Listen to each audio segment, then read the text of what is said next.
আবার এসেছে আপনাদের সামনে কোরআন নিয়ে।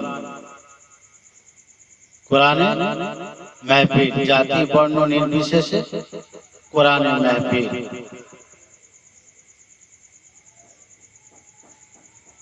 আজকে যে বিষয়টা নিয়ে আপনাদের সামনে এসেছি সেটা হলো, মসজিদে আমরা পুরুষেরা নামাজ পড়ি, আর নারীদেরকে কেন মসজিদে যাওয়া নিষেধ আছে, সেটাই আপনাদের সামনে তুলে ধরেছি। বিসমিল্লাহির রহমানির রহিম। পরম দয়াময় দারুণ দয়ালু আল্লাহর নামে শুরু করছি। ও আল্লাহ পাকের বান্দা বান্দিরা, ও বিশ্বের মানুষেরা, আল্লাহ পাক কোরআন পাকের মধ্যে জানিয়ে দিলেন, وَإِذْ قُلْنَا لِلْمَلَائِكَةِ اسْجُدُوا لِآدَمَ فَسَجَدُوا إِلَّا إِبْلِيسَ أَبَى وَاسْتَكْبَرَ وَكَانَ مِنَ الْكَافِرِينَ। আল্লাহ পাক যখন ফেরেশতাদেরকে ডাক দিয়া বলেছিল, এই আমার ফেরেশতারা, তোমরা আদমের পিছনে সিজদা করো, ইবলিস ছাড়া, ইবলিস বাদে সকলে সিজদা করেছিল। আর ইবলিস সে নাফরমানদের দলে শামিল হইয়া গেল। ও আল্লাহ পাকের বান্দা বান্দিরা, ও বিশ্বের মানুষেরা, এই আয়াত যখন নবীর উপর নাজিল হলো, নবী এর থেকে জ্ঞান অর্জন করে কি করলেন? আজকে যে আমরা ইমামের পিছনে সিজদা করি, সেখানে আদমের পিছনে ফেরেশতারা সিজদা করেছিল, আর আজকে আমরা ইমামের পিছনে মুসল্লিরা সিজদা করি।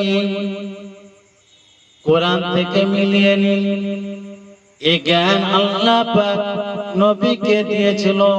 নবী আজ নবী সেই দুনিয়াতে কোরআন অনুযায়ী সব কিছু তৈরি করেছেন। সেখানে আল্লাহ পাক বলেছিলেন ফেরেশতাদেরকে আদমের পিছনে সিজদা করো, সবাই সিজদা করেছিল, ইবলিস করে, সে অহংকার করেছিল, আর সে নাফরমানদের দলে শামিল হইয়া গেল। সেটাই ওখানে যেটা হয়েছিল, আজ দুনিয়ার বুকে সেটাই রয়েছে। সেটাই রয়েছে যে এখানে আল্লাহ পাক ওখানে ফেরেশতাদের কেন সিজদা করতে বলেছিল আদমের পিছনে? সবাই কিন্তু আল্লাহকে সিজদা করছে। সিস্টেমটা কি? আদম আলাইহিস সালামকে পরিপূর্ণ সব কিছু জ্ঞান আল্লাহ পাক দান করেছে। আর দুনিয়াতে কি করেছে? যিনি ইমাম হয়, তার মানে শিক্ষার দিক থেকে সর্বদিক থেকে তানার জ্ঞান থাকে, তানাকে আমরা পরীক্ষা নিয়ে ইমামের জায়গায় দাঁড় করিয়ে দিই, তাকে আমরা ইমাম বলে মেনে নিই। তার পিছনে আমরা, তিনিও আল্লাহকে সিজদা করেন, আর তানার মাধ্যমে আমরাও সেই পিছনে আল্লাহকে সিজদা করি। যেটা আল্লাহ পাক ওখানে করেছিলেন, যে আদমকে আল্লাহ পাক সব কিছু জ্ঞান দিয়েছেন, তাই ফেরেশতাদেরকে বলেছিল ওনার পিছনে, আদমের পিছনে তোমরা সিজদা করো। ইবলিস সেটা ভুল বুঝেছিল, কিন্তু যে আদম তিনি আল্লাহকে সিজদা করছেন, আর ফেরেশতারা তারাও আল্লাহকে সিজদা করছেন। কিন্তু আশা ফেরেশতারা আল্লাহর হুকুমকে একদম পুরোপুরি মেনে নিয়েছিল। ইবলিস একটু অহংকার করলো যে আদমের পিছনে সিজদা করে, আপনারা সবাই জানেন তিনি করেন। ওই জন্য আল্লাহ পাকের হুকুম না মানার জন্য তানাকে বার করে দিল। কেন? আল্লাহ পাক হলেন শাদীদুল আযাব। আল্লাহ পাক শাস্তি দেওয়ার ব্যাপারে খুবই কঠোর। এর থেকে যেন আল্লাহর হুকুম যারা মানবে না, তাদের জন্য আল্লাহ পাক যে দয়ালু হবেন তা না, শাস্তি দেওয়ার ব্যাপারে খুবই কঠোর। কেন? আল্লাহর হুকুম, ওই ইবলিস খুবই মানে ফেরেশতাদের মধ্যে শ্রেষ্ঠ হয়ে গেছে। তা সত্ত্বেও আল্লাহ হুকুম করার পর একাকীভাবে অনেক ইবাদত করেছে, কিন্তু আল্লাহ হুকুম যখন করেছে তখন সেটা মানল না। ওর জন্য তাকে সেই বেহেশত থেকে ওখানে মানে সেই জান্নাতের থেকে আল্লাহর ওখান থেকে বার করে দিল, তাকেও দুনিয়াতে বার করে দিল, বেহেশত থেকে বার করে দিল। ও আল্লাহ পাকের বান্দা বান্দিরা, ও বিশ্বের মানুষেরা, একটু খেয়াল করে দেখুন, আল্লাহ পাক যখন ফেরেশতাদেরকে বলেছিল আদমের পিছনে সিজদা করো, তাহলে আদমের পিছনে কারা সিজদা করেছিল? শুধুই ফেরেশতারা ছিল, সেখানে কি কোনো নারী ছিল? সেখানে কোনো নারী ছিল না। কেন আল্লাহ পাক তো সেখানে মা হাওয়া আলাইহিস সালাতু ওয়াস সালামকে সৃষ্টি করেছিলেন, কিন্তু তানাকে কেন ওই আদমের পিছনে ফেরেশতাদের লাইনে দাঁড় করিয়ে দিলেন না? কিন্তু তখন তো আল্লাহ পাক কোন নারীকে তৈরি করেনি, সৃষ্টি করেননি। যখন আদম আলাইহিস সালাতু ওয়াস সালাম আল্লাহ পাকের হুকুমকে মেনে নিল, আল্লাহ পাক কি করলেন? তাকে বেহেশতের বাগানে রাখলেন, তাকে বেহেশতের বাগানে রাখলেন। তারপর তো মা হাওয়া আলাইহিস সালাতু ওয়াস সালামকে সৃষ্টি করেছিলেন, তানা জুড়ি বানিয়েছিলেন। ও আল্লাহ পাকের বান্দা বান্দিরা, ও বিশ্বের মানুষেরা, আমাদের স্রষ্টা যিনি আমাদেরকে সৃষ্টি করেছেন তিনি হলেন আলিমু, তিনি হলেন সর্বজ্ঞানী, মহাজ্ঞানী, মহাজ্ঞানী।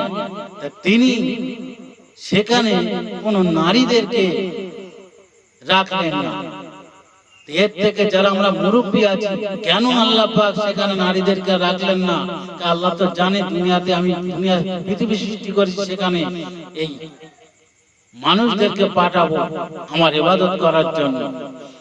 আজকে আমরা দুনিয়াতে এসে দেখতে পাচ্ছি যে কি আল্লাহ যেটা করেছেন, তিনি তো জ্ঞানী, মহাজ্ঞানী। তানার জ্ঞানের কাছে আমরা কিছু, আমরা তো সৃষ্টি। তিনি কেন ওই মানে নারীদেরকে ওখানে নারী মা হাওয়া আলাইহিস সালাতু ওয়াস সালামকে ওই লাইনে ফেরেশতাদের লাইনে দাঁড় করে তো দিতে পারতেন যে আদমের পিছনে তুমিও সিজদা করো। তা আমরা যারা মুরব্বী বুঝতে পারছি আল্লাহ কেন নারীদেরকে ওখানে রাখলেন না, এখন আমরা দুনিয়াতে বুঝতে পারছি। তো এই জন্য নারীদেরকে ওই মসজিদে নামাজ একসাথে, যে পুরুষদের সাথে একসাথে নামাজ পড়া হয় না।